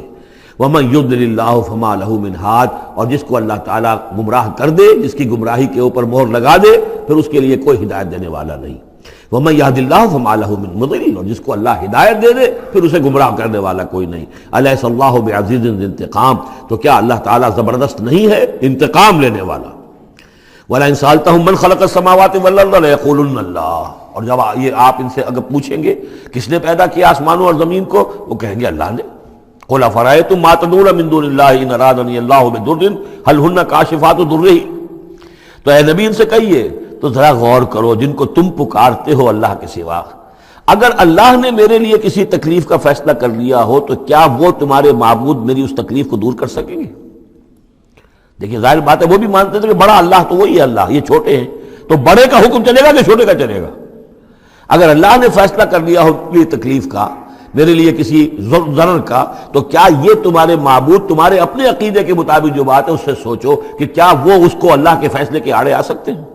اور ارادنی برحمت، اور اگر اللہ تعالیٰ نے میرے لیے رحمت کا کوئی فیصلہ کر لیا ہے، حل ہن ممسکات رحمت ہی، کیا ان میں اتنی طاقت ہے کہ میری اس کی رحمت کو روک لیں؟ قل حسبی اللہ، کہہ دیجئے میرے لیے تو میرا رب کافی ہے. علیہ یتوکل المتوکلون، اسی پر توکل کرتے ہیں توکل کرنے والے. قل یا قوم اعملوا علی مکانتکم، کہہ دیجئے اے نبی، اے میری قوم کے لوگوں، کر لو جو کچھ تم کر سکتے ہو، میرے خلاف جو سازشیں کرنی ہے کر لو، جو تدبیریں کرنی ہے کر لو، جو قوت جمع کرنی ہے کر لو. انی عامل، میں بھی اپنی سی محنت کر رہا ہوں. فسوف تعلمون، ان قریب تمہیں معلوم ہو جائے گا کون کامیاب ہوتا ہے کون ناکام. من یاتی ہے عذاب یخزی ہے، کس پر آتا ہے وہ عذاب جو اسے رسوا کر دے، ویحل علیہ عذاب مقیم، اور اس کے اوپر عذاب وہ نازل ہو جائے کہ جو ہمیشہ رہنے والا ہو. انا انزلنا علیک الکتاب للناس بالحق، اے نبی، اے محمد صلی اللہ علیہ وسلم، ہم نے آپ پر یہ کتاب نازل کر دی ہے لوگوں کے لیے حق کے ساتھ. فمن اہتدی فلنفسہ، تو جو کوئی ہدایت کے راستہ اختیار کرتا ہے وہ اپنے بھلے کے لیے. ومن ضل فانما یضل علیہا، اور جو گمراہی اختیار کرتا ہے تو اس کا سارا وبال اسی کے اوپر آئے گا. وما انت علیہم بوکیل، اور آپ کو ان کے ٹھیکیدار نہیں ہے، ذمہ دار نہیں ہے، مسئول نہیں ہے. آپ کے جو ہے آپ سے ان کے بارے میں پوچھا نہیں جائے گا، باس پرس نہیں ہوگی. آپ سے تو پوچھا جائے گا آپ نے پیغام پہنچا دیا تھا یا نہیں، بس اس کے بعد آپ کا فرض ختم ہوا. اللہ یتوفی الانفس حین موتها والتی لم تمت فی منامها. اس آیت کو پھر نوٹ کر لیجئے، قادیانیوں نے جو بھی فساد ذہنوں میں پیدا کیا ہوا ہے، یہ میں سورہ آل عمران سے لے کے مسلسل اس کو واضح کر رہا ہوں کہ یہ توفی جو ہے، توفا یتوفا باب تفاعل، پورا لے لینا، قبض کر لینا، قبضے میں لے لینا. اللہ یتوفی الانفس حین موتها، اللہ تعالیٰ قبض کر لیتا ہے جانوں کو اور شعور کو جبکہ اس کی موت کا وقت ہوتا ہے. والتی لم تمت فی منامها، جن کے موت کا وقت نہیں ہے تو نیند میں قبض کر لے. نیند میں شعور چلا گیا، جان موجود ہے. موت جب ہوتی ہے شعور بھی گیا، جان بھی گئی، جسم یہاں ہے. اور حضرت مسیح کو لیا گیا، شعور بھی، جان بھی، جسم بھی. تو گویا کہ توفی جو ہے بتمام و کمال جو ہوئی ہے وہ حضرت مسیح کی ہوئی ہے علیہ الصلوۃ والسلام. باقی یہ گویا کہ استعارت ہے توفی. نیند میں بھی ہمارا شعور چلا گیا، اور اصل شے تو شعور ہی ہے انسان کے. اگر شعور ہی نہیں ہے تو پھر کیا ہے اس کے اندر؟ وہ اللہ نے اس وقت اس سے لے لیا ہے، چھین لیا ہے، اللہ تعالیٰ نے سلب کر لیا، قبض کر لیا ہے. تو گویا کہ یہ لفظ جو اطلاق ہو رہا ہے اس کا نیند پر بھی ہو رہا ہے. فَيُمْسِكُ الَّتِي قَضَىٰ عَلَيْهَا الْمَوْتَ، تو جس کی موت کا اللہ فیصلہ کر چکا ہے اس کو اپنے پاس روکے رکھتا ہے. وَيُرْسِلُ الْأُخْرَىٰ إِلَىٰ أَجَلٍ مُّسَمًّى، جس کے لیے صرف نیند کا فیصلہ تھا واپس بھیج دیتا ہے. جب وہ جاگتا ہے تو اس کا شعور واپس آ جاتا ہے، اور ایک وقت معین تک کے لیے اس کا یہ سلسلہ جاری رہتا ہے. ان فی ذلک لآیات لقوم یتفکرون، یقیناً اس میں نشانیاں ہیں ان لوگوں کے لیے جو غور و فکر سے کام لیں. ام اتخذوا من دون اللہ شفعاء، کیا انہوں نے اللہ کے سوا کوئی شفیع گھڑ لیے اپنے لیے، اختیار کر لیے جو ان کے سفارشی ہوں گے؟ قل اولو کانوا لا یملکون شیئا، ان سے کہیے کہ بھلا اگر انہیں کوئی اختیار ہی نہ ہو سرے سے، ولا یعقلون، اور انہیں کوئی نہ اس کی سمجھ ہو. قل للہ الشفاعۃ جمیعا، کہہ دیجئے شفاعت کل کی کل اللہ کے اختیار میں ہے. یعنی شفاعت اگر ہے بھی تو باذن رب ہے، اللہ کی اجازت سے ہے. پھر یہ کہ اللہ شفاعت قبول کرے نہ کرے اس کا اختیار اس کا ہے. کسی کی دھونس نہیں ہے، کسی کا زور نہیں ہے کہ وہ اللہ سے اپنی بات منوا لے. لہ ملک السماوات والارض، آسمان اور زمین کی بادشاہی اسی کے لیے ہے. ثم الیہ ترجعون، پھر تم اسی کی طرف لوٹا دیے جاؤ گے. وَإِذَا ذُكِرَ اللَّهُ وَحْدَهُ اشْمَأَزَّتْ قُلُوبُ الَّذِينَ لَا يُؤْمِنُونَ بِالْآخِرَةِ، جب اللہ کا ذکر کیا جاتا ہے اکیلے اللہ کا توحید کے ساتھ، تو جو لوگ اللہ آخرت پر ایمان نہیں رکھتے ان کے دل بیٹھنے لگتے ہیں، رکنے لگتے ہیں، انہیں اچھا نہیں لگتا. اللہ ہی اللہ کی بات ہو رہی ہے. اسی طرح اگر کسی تقریر میں، کسی وعظ میں ساری گفتگو جو ہو رہی ہو توحید کی ہو رہی ہو تو لوگ گھبرا جائیں گے کہ یہ کوئی اولیاء اللہ کی بات ہو، کوئی قصے کہانیاں ہو، کوئی کرامات ان کی بیان کی جائے، کوئی نبی کی شان بیان کی جائے، تو اس پر تو یہ کہ ان کے جو ہے دل کھلتے ہیں اور خوش رہتے ہیں. لیکن یہ کہ وَإِذَا ذُكِرَ اللَّهُ وَحْدَهُ اشْمَأَزَّتْ قُلُوبُ الَّذِينَ لَا يُؤْمِنُونَ بِالْآخِرَةِ، جب اللہ کا ذکر کیا جائے تنہا اسی کا توحید کے ساتھ، تو ان لوگوں کے دل کو جو آخرت پر ایمان نہیں رکھتے کچھ بیٹھنے سے لگتے ہیں. وَإِذَا ذُكِرَ الَّذِينَ مِن دُونِهِ إِذَا هُمْ يَسْتَبْشِرُونَ، اور جب ان کا ذکر ہوتا ہے جو اس کے سوا ہے تب بہت خوش ہوتے ہیں، خوشیاں مناتے ہیں. قُلِ اللَّهُمَّ فَاطِرَ السَّمَاوَاتِ وَالْأَرْضِ، کہو اے اللہ تو جو کہ تمام آسمان اور زمین کا بنانے والا ہے، عالم الغیب والشہادہ، تو جو کہ تمام غیب چھپی ہوئی چیزیں اور جو ظاہر اور سامنے کی چیزیں سب کا جاننے والا ہے.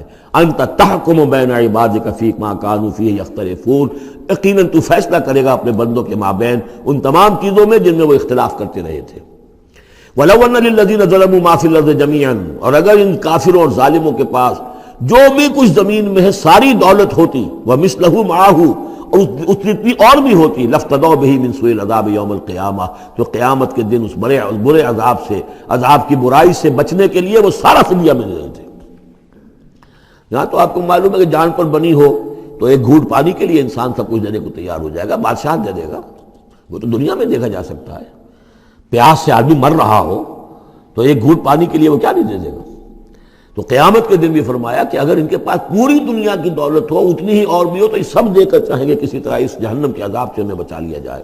ظاہر بات ہے یہ بھی بات کو واضح کرنے کے لیے نہ وہاں کسی کے پاس دولت ہوگی نہ اس کا کوئی امکان ہے، لیکن سمجھانے کے لیے وہی چیزیں جو ہماری سمجھ میں آ سکتی ہیں انہی کو اسلوب کو اختیار کیا گیا. وَبَدَا لَهُم مِّنَ اللَّهِ مَا لَمْ يَكُونُوا يَحْتَسِبُونَ، اور اس روز ان کے سامنے آ جائے گی اللہ کی طرف سے وہ چیزیں جس کا انہیں گمان بھی نہیں تھا. وہ سمجھتے تھے ایسے ہی ڈرا رہے ہیں، جیسے بچوں کو ہابو سے ڈراتے ہیں، ہوا ہے آ جائے گا، ایسے ہی یہ نبی جو ہیں یہ ذرا جہنم سے اور اس سے اور عذاب سے ڈرا رہے ہیں، حقیقت کچھ نہیں ہے. تو وہ لوگ نہیں سمجھتے تھے کہ یہ بات واقع ایسا ہی ہو جائے گا، لیکن اس روز ان کی نگاہوں کے سامنے آ جائے گا.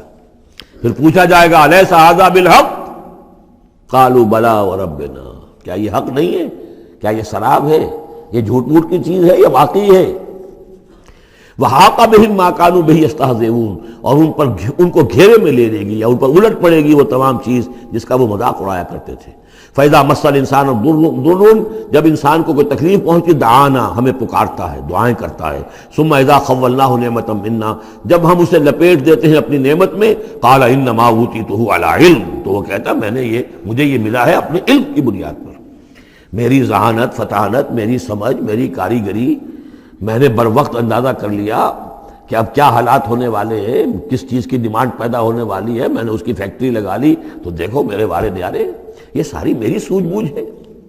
علی علم بل ہی فتنۃ، یہی مضمون بڑی وضاحت کے ساتھ آ چکا سورہ قصص میں۔ قارون کا یہی فلسفہ تھا، اوتیتہ علی علم عندی، یہ دولت جو ہے یہ میں نے اپنی ذہانت اور فطانت سے کمائی ہے۔ بل ہی فتنۃ، نہیں یہ تو تمہارے لیے فتنہ ہے، آزمائش ہے، ولکن اکثر یعلمون، لیکن ان کی اکثریت علم نہیں رکھتی۔ قد قالها الذین من قبلہم، پہلوں نے بھی ایسی بات کہی تھی، قارون کی طرف بھی اشارہ ہو گیا۔ فما اغنی عنہم ما كانوا یکسبون، تو جو کچھ بھی انہوں نے کمائی کی تھی وہ انہیں بچا نہیں سکی جب اللہ نے قارون کو اور اس کے محل کو دھسا دیا اس کے خزانوں سمیت زمین کے اندر۔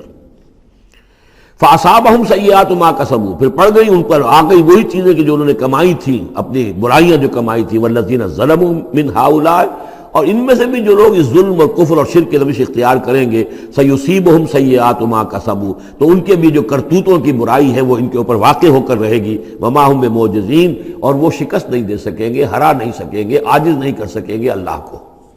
اولم یعلموا ان اللہ یبسط الرزق لمن یشاء ویقدر، کیا یہ جانتے نہیں کہ اللہ ہی ہے کہ جو کشادہ کر دیتا ہے رزق کو جس کے لیے چاہتا ہے، اور تنگ کر دیتا ہے جس کے لیے چاہتا ہے۔ وَيَقْدِرْ إِنَّ فِي ذَلِكَ لَآيَاتٍ لِقَوْمٍ يُؤْمِنُونَ، یقیناً اس میں نشانیاں ہیں ان لوگوں کے لیے کہ جو ماننے والے ہیں۔ قُلْ يَا عِبَادِيَ الَّذِينَ أَسْرَفُوا، اس صورت میں یہ دو مرتبہ آیا ہے۔ قُلْ يَا عِبَادِيَ الَّذِينَ آمَنُوا پہلے آیا تھا، اور اب آیا ہے قُلْ يَا عِبَادِيَ الَّذِينَ أَسْرَفُوا عَلَىٰ أَنفُسِهِمْ، اے نبی کہیے اے میرے وہ بندو جنہوں نے اپنے اوپر ظلم کیا ہے۔ تمہاری اب تک کی غفلت کی زندگی، اگر تم نے یہ زندگی غفلت میں گزار دی ہے، اب بھی ہوش میں آ جاؤ، جنہوں نے اب تک ظلم کیا ہے اپنے اوپر۔ قل یا عبادی الذین اسرفوا علی انفسہم لا تقنطوا من رحمت اللہ، اللہ کی رحمت سے مایوس نہ ہو، ان اللہ یغفر الذنوب جمیعا، اللہ تعالیٰ سارے گناہ معاف کر دے گا، لیکن اس کی شرط ہے توبہ کرو اس کی جناب میں، آج توبہ کرو خلوص دل کے ساتھ، چاہے پوری زندگی 70 برس کی ہے کتنی بھی ہے، اللہ تعالیٰ اس کے گناہوں کو صاف کر دے گا، خلوص دل کے ساتھ توبہ۔ اور توبہ کی شرط یہ ہے کہ حرام خوری چھوڑو، غلط کام چھوڑو، معصیت کو ترک کرو، اس کے بغیر توبہ نہیں ہے۔ یہ ہم پڑھ چکے ہیں سورہ الفرقان کے آخری رکوع میں، الا من تاب وآمن وعمل عملا صالحا فاولئک یبدل اللہ سیئاتہم حسنات وکان اللہ غفورا رحیما ومن تاب وعمل صالحا فانہ یتوب الی اللہ متابا۔ عمل جب تک درست نہیں ہوتا تو توبہ کیا خاک ہوئی، توبہ وہ ہے کہ عمل درست ہو جائے۔ انہ هو الغفور الرحیم، یقیناً وہ غفور الرحیم ہے۔ وانیبوا الی ربکم، اور اپنے رب کی طرف رجوع کرو، واسلموا لہ، اور اس کے فرما بردار بن جاؤ، اب بھی بن جاؤ، من قبل ان یاتیکم العذاب ثم لا تنصرون، اس سے پہلے کہ تم پر وہ عذاب آئے اور مسلط ہو جائے اور پھر تمہاری کہیں سے کوئی مدد نہیں کی جا سکے گی۔ واتبعوا احسن ما انزل الیکم، یہ اس سے پہلے بھی آیت آ چکی ہے نا، آیت نمبر 18 میں تھا، فیتبعون احسن، یہ قرآن بھی جو تمہیں راستہ دکھا رہا ہے اس میں درجات ہیں، اونچے ہیں۔ السابقون الاولون من المہاجرین والانصار والذین اتبعوہم باحسان، یہ درجے تھے کہ نہیں تھے؟ درجہ شہادت ہے، درجہ صدیقیت ہے کہ نہیں ہے؟ یہ سورہ حدید میں جا کر مزید مضمون اور کھلے گا، تو اونچے سے اونچے درجے کی طرف چلنے کی کوشش کرو۔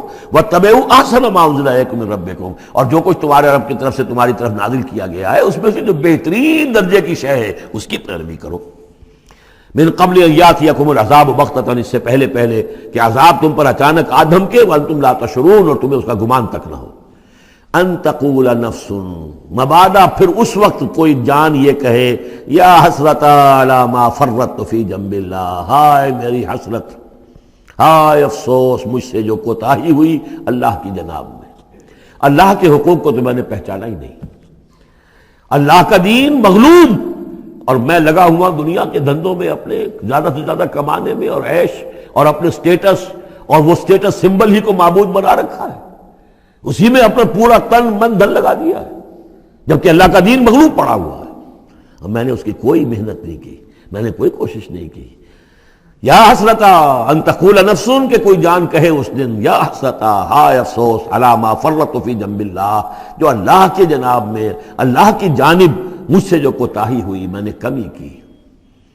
وَإِن كُنتَ لَمِنَ الصَّاغِرِينَ، اور وہ جو کافر تھے وہ تو، میں تو رہا وَإِن كُنتُ لَمِنَ الصَّاغِرِينَ، میں تو مذاق ہی سمجھتا رہا، میں نے کبھی سنجیدگی سے لیا ہی نہیں بات کو۔ I never took it seriously۔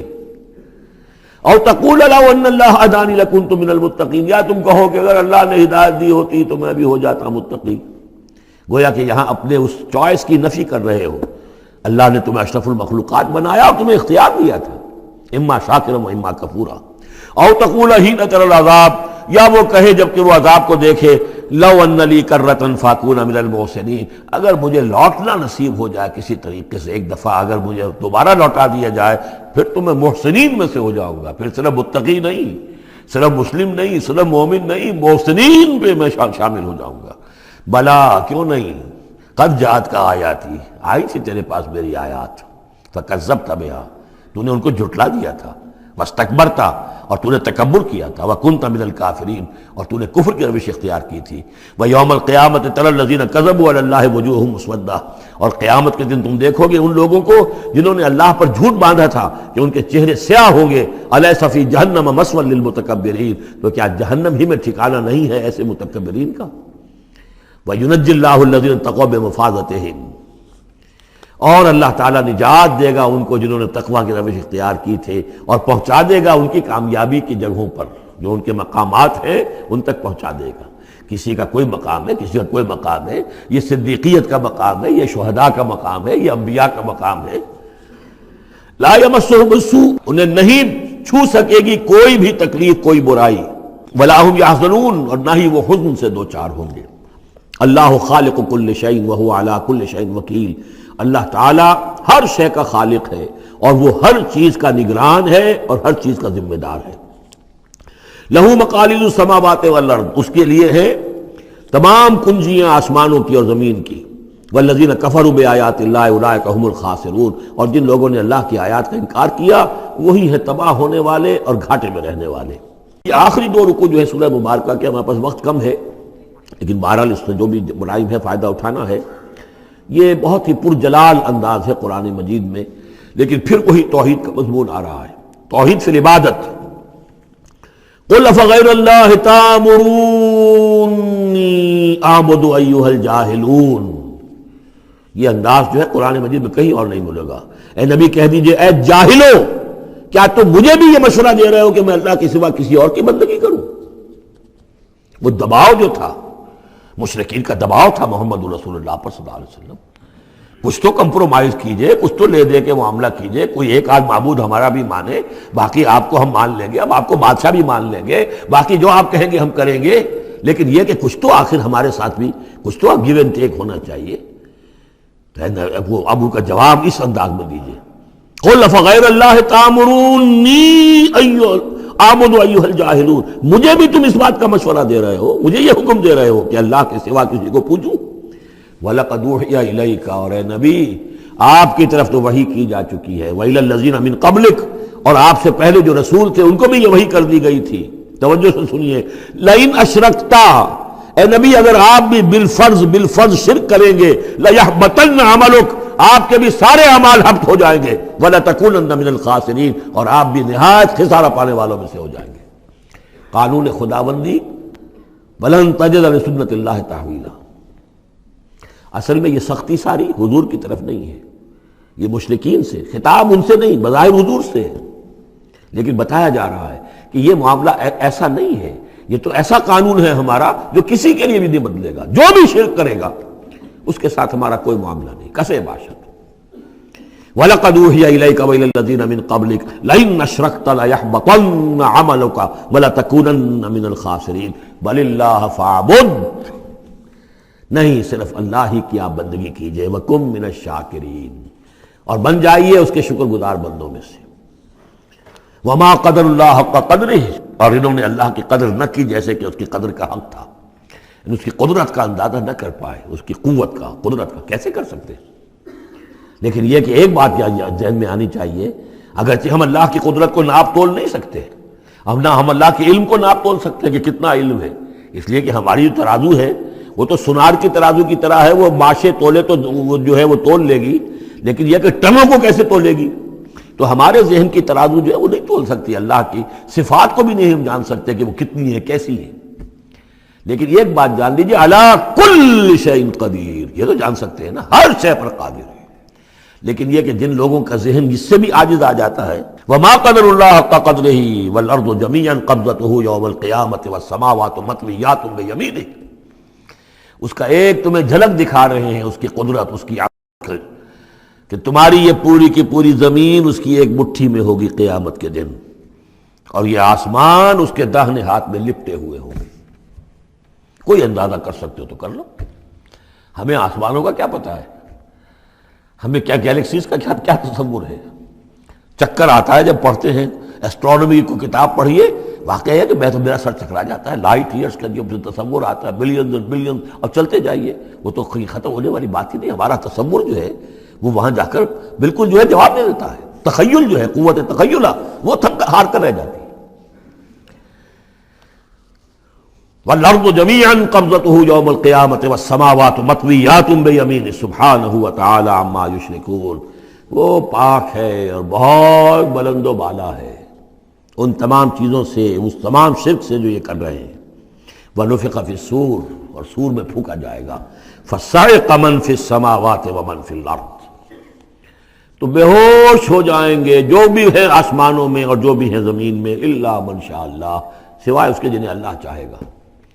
یعنی یہ بے ہوشی معلوم ہوتا ہے کہ فرشتوں پر بھی طاری ہوگی سوائے کچھ فرشتوں کے، اس قدر وہ دہشت والا ہوگا۔ تو ایک اصل میں تین ہے یہ نفخے جو ہے۔ پہلا نفخہ ہے زلزلے والا، وہ ہے نفخہ ساعت کا، اس میں تو ہلچل ہوگی، طوفان ہوگا، سورج اور چاند ٹکرائیں گے اور یہ پہاڑ چلیں گے روئی کے گالوں کی طرح، وہ ہے جو پہلا ہے ساعت۔ پھر اس کے بعد ایک اور ہوگا، اور اس کے بعد سب کے سب ختم ہو گئے، سب پر ایک موت کی نیند طاری ہو جائے گی۔ وَنُفِخَ فِي الصُّورِ فَصَعِقَ مَن فِي السَّمَاوَاتِ وَمَن فِي الْأَرْضِ إِلَّا مَن شَاءَ اللَّهُ ثُمَّ نُفِخَ فِيهِ أُخْرَىٰ، پھر اس میں پھونک ماری جائے گی ایک مرتبہ اور یہ تیسری مرتبہ، یہاں کے حساب سے دوسری مرتبہ، لیکن یہ کہ یہ نفخہ ثالثہ ہے۔ فَإِذَا هُمْ قِيَامٌ يَنظُرُونَ، تو اچانک وہ سب کے سب کھڑے ہوں گے دیکھتے ہوئے۔ یہ نفخہ ہے بعث بعد الموت کا، تیسرا نفخہ، اسی لیے قیامت اس کو کہتے ہیں، اذا ہم قیام ینظرون، یہ یوم القیامہ ہے۔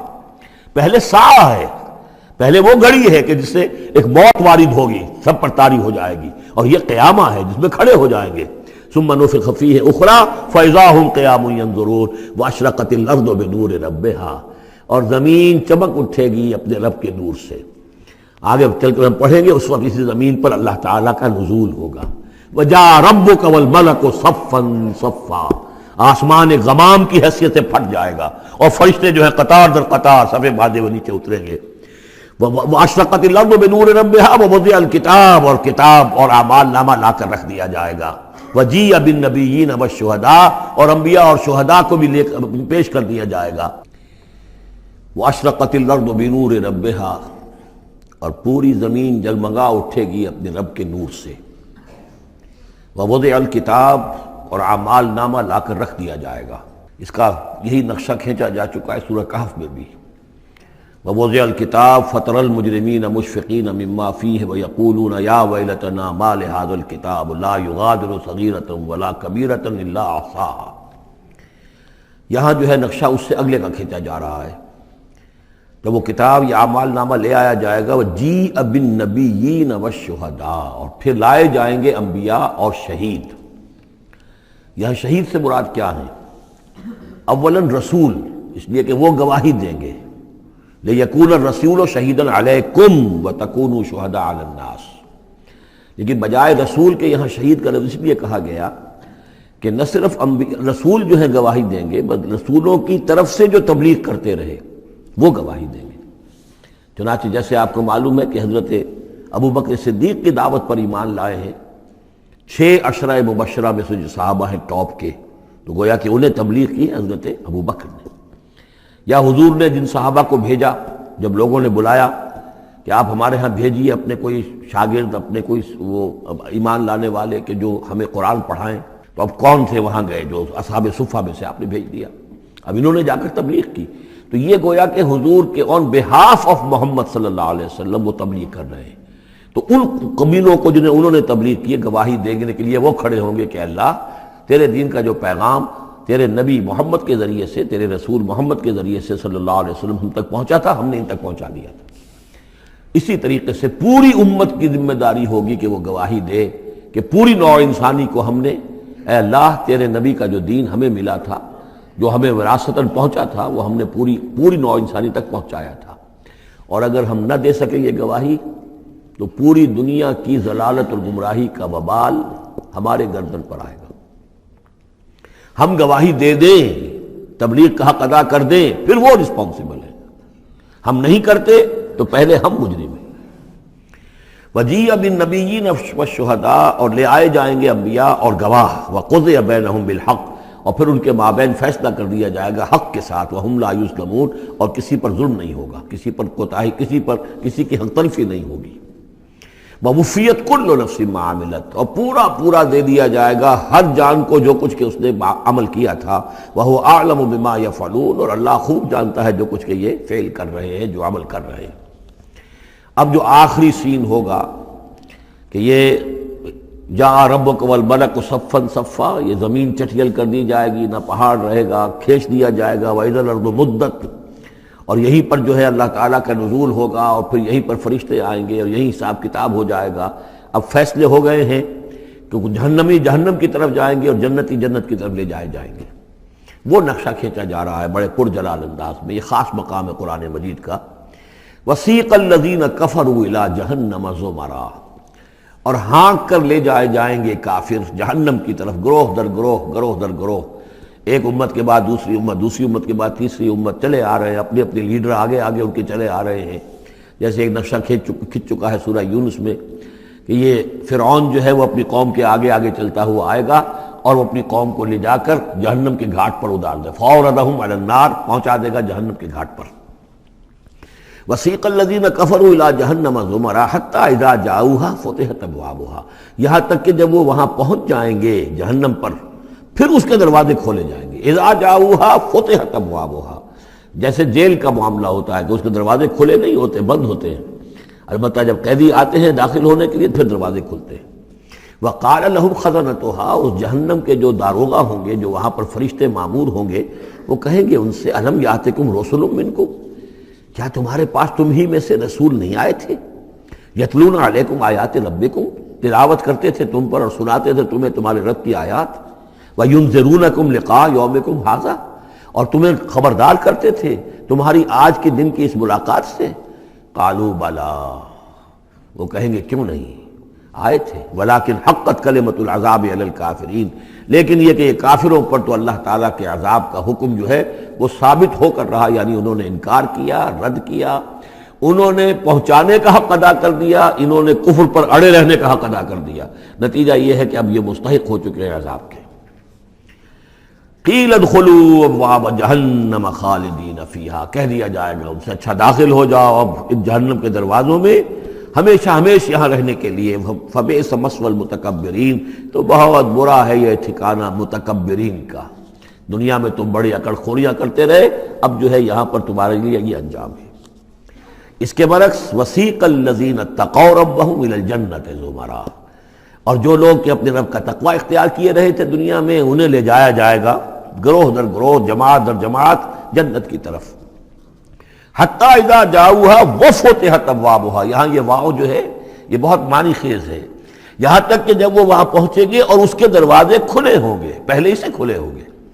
یہ مفتحت اللہم جو ابواب آ چکا ہے اس سے پہلے، اس کو یہاں پر بھی نوٹ کر دیجئے، وفتحت ابوابها وقال لهم خزنتها سلام علیکم طبتم، اور کہیں گے ان سے جو جنت کے جو داروغہ ہیں اور جنت کے جو فرشتے ہیں، وہ کہیں گے سلام علیکم، آپ پر سلام ہو، طبتم، آپ لوگ کتنے پاک باز لوگ ہیں، کتنے پاکیزہ ہیں، فادخلوها خالدین، اب آئیے اور داخل ہو جائیے اس جنت کے اندر ہمیشہ رہنے کے لیے۔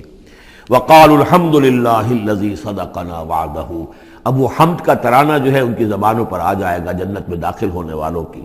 وہ کہیں گے کہ کل شکر اس اللہ کا ہے جس نے ہم سے اپنا وعدہ پورا کر دیا، وَأَوْرَثَنَا الْأَرْضَ، اور ہمیں زمین کا وارث بنا دیا، نَتَبَوَّأُ مِنَ الْجَنَّةِ حَيْثُ نَشَاءُ، کہ جہاں چاہیں آپ قرار اختیار کر لیں، جہاں چاہیں اپنا ٹھکانہ بنائیں، ہم کھلے جو ہے یہ جنت ہمارے لیے کھول دی گئی ہے، نَتَبَوَّأُ مِنَ الْجَنَّةِ حَيْثُ نَشَاءُ، جہاں چاہیں اس جنت کے اندر بہشت میں گھر بنا لیں۔